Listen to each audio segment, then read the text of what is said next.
The Ukadu village will house up to 15,000 H-2 workers slated to come to Guam to work on projects related to the military buildup. The U.S. EPA appears to be concerned that the original permit, which states it is a permit to construct, would authorize Yonex not only to build the worker dormitory, but lead to tie-ins to the public water and sewer systems.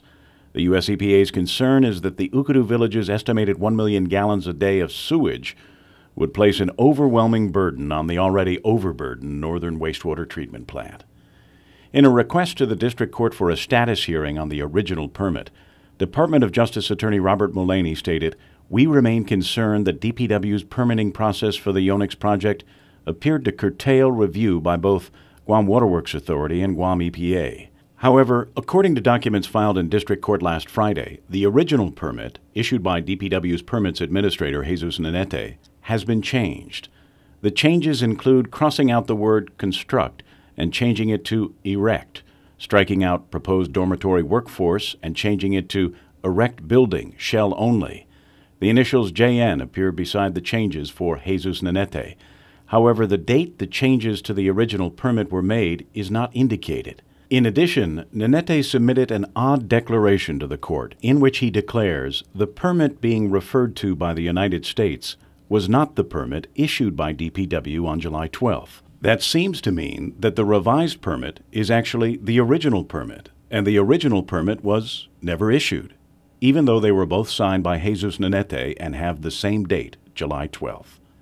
Yonex Vice President David Tydenko has told PNC News that Yonex always understood that Nanete's original unrevised construction permit only authorized the assembly of the shells of the housing units and did not permit them to hook up to public sewer or water lines.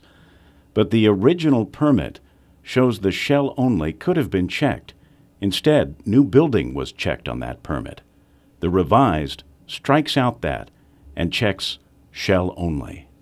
DPW Director Andy Leon Guerrero has defended the initial permit Nanete issued, saying it was never intended to authorize utility hookups and therefore did not require the signatures of either the Guam Waterworks Authority or the Guam EPA.